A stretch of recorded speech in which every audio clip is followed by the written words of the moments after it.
पटना में जिंदा बम को डिफ्यूज करने पर गृह मंत्रालय ने नाराजगी जताई है। बम डिफ्यूज करने के तरीके पर गृह मंत्रालय की तरफ से नाराजगी जताई गई है।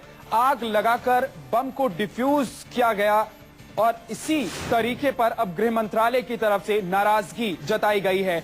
पटना में जिंदा बम मिले थे, 4 बम डिफ्यूज किए गए थे, लेकिन जिस तरह से बम डिफ्यूज किए गए थे, तस्वीरों में हमने आपको कल भी दिखाया था और इस वक्त भी आप अपने टेलीविजन स्क्रीन पर देख सकते हैं कि जिस तरह से बम को डिफ्यूज किया गया, बम में आग लगाकर उसे ब्लास्ट कराया गया, उस पर आपत्ति गृह मंत्रालय की तरफ से जताई गई है। साथ में हमारे संवाददाता राजीव रंजन जैसा बता रहे थे कि एनआईए की टीम ने भी इस तरह से, जिस तरह से इस बम को डिफ्यूज किया गया, उस पर भी आपत्ति जताई है, क्योंकि कहीं ना कहीं एनआईए को यह लग रहा था कि इससे जांच को और आगे बढ़ाया जा सकता है। हमारे संवाददाता अमित कुमार हमारे साथ जुड़ गए। अमित, क्या जानकारी है?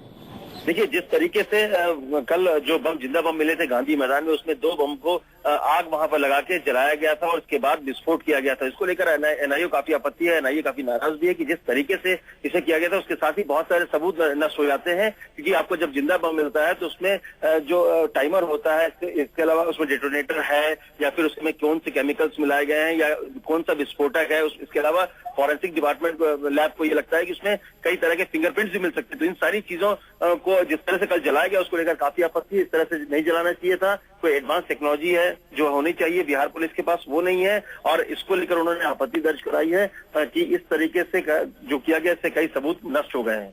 अमित, कल आप पटना में मौजूद थे जिस वक्त ये धमाके हो रहे थे, उसके बाद जब पुलिस बल पहुंची थी वहां पर और पूरा जांच चल रहा था, उस वक्त किस तरह से बम बरामद किए गए थे और उसको किस तरह से डिफ्यूज किया गया था, दर्शकों को जरा बताएं।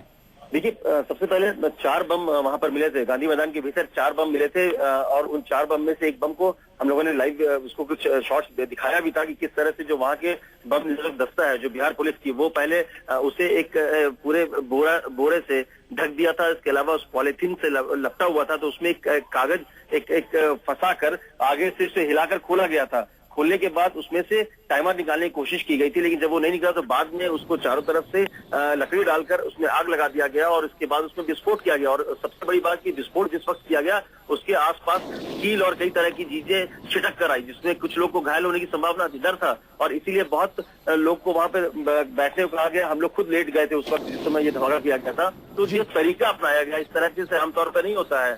बहुत ही कंट्रोल्ड ब्लास्ट कराया जाता है। अगर इस तरह से अगर कोई ब्लास्ट मिलता है तो उसे कंट्रोल्ड ब्लास्ट किया जाता है या फिर उसके तार काटे जाते हैं और उसको पूरे टाइमर वगैरह निकाला जाता है ताकि उसको सारी चीजों की जांच की जाए। लेकिन जिस तरीके से बिहार पुलिस ने इन 2 बम को नष्ट किया, वो उससे सारे सबूत भी मिट गए और जो पुलिस को एक आशंका थी, संभावना थी कि कुछ और चीजें मिल पाएंगी, उसके पूरे बम के बारे में जानकारी मिल पाएगी, वो नहीं मिल पाई और इसीलिए एनआईए काफी नाराज है और अपनी आपत्ति दर्ज कराई उन्होंने बिहार पुलिस के सामने।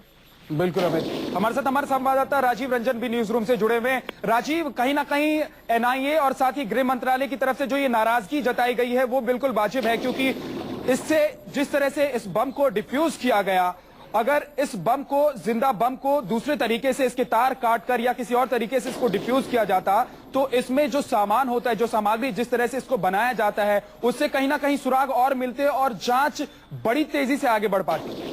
बिल्कुल, जांच में उसमें सहायता मिलती है और एनआईए की अपनी जांच करने का तरीका है। उसको ये पता करना था कि बम किस तरीके का बनाया गया, कहां से बनाया गया, आईईडी कैसी इस्तेमाल हुई, विस्फोटक क्यों इस तरह का इस्तेमाल किया गया, ये अपने आप में है। और उनकी आपत्ति, चूंकि देश की सर्वश्रेष्ठ और सर्वोच्च सुरक्षा एजेंसी है, इस तरह के आतंकी मामलों में वो पहुंचती है, तो उसका ऐतराज करना स्वाभाविक है जिस तरीके से वहां पे बम डिफ्यूज किया गया। लेकिन बड़ा सवाल यह है कि जब इम्तियाज पकड़ लिया गया है और इम्तियाज ने सारी बातें कबूल कर दी हैं, तो इसमें जांच में प्रगति आगे होती जाएगी। एनआईए को आपत्ति जरूर है, लेकिन महत्वपूर्ण बात यह है कि पूरा का पूरा मामला, अगर आप देखें जब रैली शुरू हो रही थी और विस्फोट की खबर सबसे पहले न्यूज 24 पर आई, तो ऐसा लगा कि मामला हल्का भी हो सकता है, लेकिन जैसे जैसे वक्त बीतता गया है, एक बड़ी साजिश का खुलासा हो रहा है। और बात यहां तक है कि इसमें रियाज भटकल पूरी तरह इन्वॉल्व था और तहसीन उर्फ मोनू, जो सुरक्षा एजेंसियां लगातार उसको खोज रही हैं, जिसने बिहार में दरभंगा मॉड्यूल को एक्टिवेट किया है, क्या उसने रांची मॉड्यूल भी एक्टिवेट किया है इंडियन मुजाहिदीन का। अब सुरक्षा एजेंसियों की नींद हराम इससे हुई है और कल पूरी रात खुफिया सूत्रों और सुरक्षा एजेंसियों ने रांची में पूरी तरीके से इसकी छानबीन की और इम्तियाज के पास जो टेलीफोन नंबर्स मिले हैं उसमें कुछ उत्तर प्रदेश और रांची के नंबर भी मिले हैं, उस पर भी जांच जारी है।